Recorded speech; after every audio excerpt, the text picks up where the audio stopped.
തെക്കൻ ഗാസയിലെ നിരവധി പലസ്തീൻ കുടുംബങ്ങളോട് ഉടനടി ഒഴിഞ്ഞുപോകാൻ ഇസ്രയേൽ സൈന്യം ഉത്തരവിട്ടു. 2025 ഒക്ടോബർ 10 ഹമാസുമായി വെടിനിർത്തൽ നിലവിൽ വന്ന ശേഷം ഗാസയിൽ ഇസ്രയേൽ നടത്തുന്ന ആദ്യ നിർബന്ധിത ഒഴിപ്പിക്കലാണിത്. കിഴക്കൻ ഖാൻ യുനീസ് ഗവർണറേറ്റിലെ ബനി സുഹൈല മേഖലയിലുള്ളവരെയാണ് ഒഴിപ്പിക്കുന്നത്. ഒഴിഞ്ഞുപോകാനുള്ള ഉത്തരവ് ഇസ്രയേൽ പ്രതിരോധ സേനയായ IDF തിങ്കളാഴ്ച വ്യോമമാർഗം ലഘുലേഖകളായി ഇട്ടു നൽകുകയായിരുന്നു. ഈ മേഖല IDF നിയന്ത്രണത്തിലായെന്നും അടിയന്തരമായി ഒഴിഞ്ഞുപോകണമെന്നുമാണ് അതിൽ എഴുതിയിരിക്കുന്നത്. 70 കുടുംബങ്ങളിലായി ഏതാണ്ട് 3000 പലസ്തീൻകാർ ഇവിടെ പാർക്കുന്നുണ്ട്. 2 വർഷത്തെ ഇസ്രയേൽ ഹമാസ് യുദ്ധത്തിൽ വീടുൾപ്പെടെ തകർന്ന് അഭയാർത്ഥി കൂടാരങ്ങളിൽ പാർക്കുന്നവരാണ് ഇതിലധികവും. ഗാസയിലെ ഇസ്രയേൽ നിയന്ത്രിത മേഖലകൾ IDF വിപുലീകരിക്കുകയാണെന്ന് ഗാസ നിവാസികളും ഹമാസും ആരോപിക്കുന്നുണ്ട്. അതേസമയം ഇതേക്കുറിച്ച് ഇസ്രയേൽ ഔദ്യോഗികമായി പ്രതികരിച്ചിട്ടില്ല. വെടിനിർത്തൽ പ്രാബല്യത്തിൽ വന്നപ്പോൾ ഇസ്രയേൽ നിയന്ത്രണത്തിലുള്ള മേഖലയുടെ അതിർത്തിയായി നിശ്ചയിച്ച മഞ്ഞരേഖയിലേക്ക് IDF പിന്മാറിയിരുന്നു. എന്നാൽ കഴിഞ്ഞ മാസം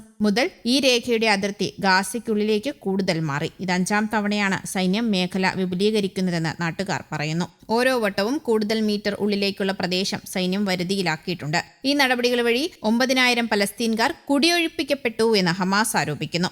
സുസ്ഥിര വെടിനിർത്തൽ, ഗാസയുടെ പുനർനിർമ്മാണം, ഹമാസിന്റെ നിരായുധീകരണം തുടങ്ങിയവ നടപ്പാക്കാൻ ലക്ഷ്യമിട്ട് അമേരിക്ക ബോർഡ് ഓഫ് പീസ് എന്ന കൂട്ടായ്മ സ്ഥാപിക്കുകയും അതിലേക്ക് ഇന്ത്യ ഉൾപ്പെടെയുള്ള രാജ്യങ്ങളെ ക്ഷണിക്കുകയും ചെയ്തിരിക്കുമ്പോഴാണ് ഇസ്രയേലിന്റെ ഒഴിപ്പിക്കൽ നടപടിയും എത്തുന്നത്. ബോർഡ് ഓഫ് പീസിനെ ഇസ്രയേൽ അംഗീകരിക്കുന്നില്ല. പലസ്തീന് സഹായം നൽകുന്ന സന്നദ്ധ സംഘടനകൾക്കുമേൽ നിയന്ത്രണങ്ങൾ കർശനമാക്കുന്നതിന്റെ ഭാഗമായി കിഴക്കൻ ജെറുസലേമിലെ UN കേന്ദ്രം ഇസ്രയേൽ ബുൾഡോസർ ഉപയോഗിച്ച് പൊളിച്ചു നീക്കാൻ തുടങ്ങിയിരുന്നു.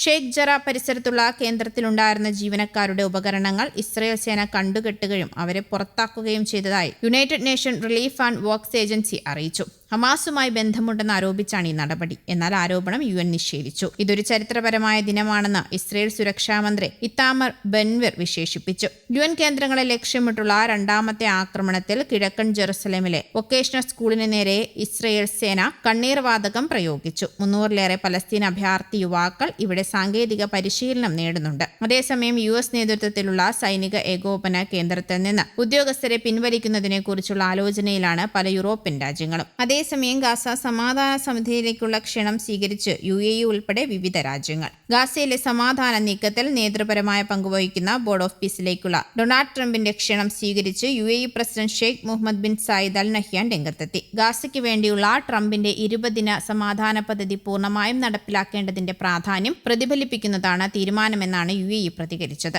സമാധാന സമിതിയിൽ പങ്കുചേരാൻ ഖത്തർ ഉൾപ്പെടെ എല്ലാ ഗൾഫ് രാജ്യങ്ങളെയും ട്രംപ് ക്ഷണിച്ചിട്ടുണ്ട്. ഇസ്രയേൽ സൈന്യം ഗാസ വിടുകയും പ്രദേശത്ത് സമാധാനം പുലരുകയുമാണെന്ന് ട്രംപിന്റെ സമാധാന പദ്ധതിയുടെ പ്രധാന ഉള്ളടക്കമെന്ന് ദാവോസിലെ സാമ്പത്തിക ഫോറം സമ്മേളനത്തിൽ ഖത്തർ പ്രധാനമന്ത്രിയും വിദേശകാര്യമന്ത്രിയുമായ Sheikh Mohammed bin Abdulrahman bin Jassim Al ഥാനിയും പറഞ്ഞു. ഗാസയുടെ പുനർനിർമ്മാണത്തിന് മേൽനോട്ടം വഹിക്കുകയും ഇടക്കാല പലസ്തീൻ സർക്കാരിനെ സഹായിക്കുകയും ചെയ്യുന്നതിനാണ് സമാധാന സമിതി രൂപപ്പെടുത്തിയത്. US state secretary Marco Rubio, പ്രത്യേക ദൂതൻ സ്റ്റീവ് വിറ്റ്കോഫ്, മുൻ UK പ്രധാനമന്ത്രി ടോണി ബ്ലെയർ എന്നിവർ ഉൾപ്പെടെ ബോർഡിലുണ്ട്.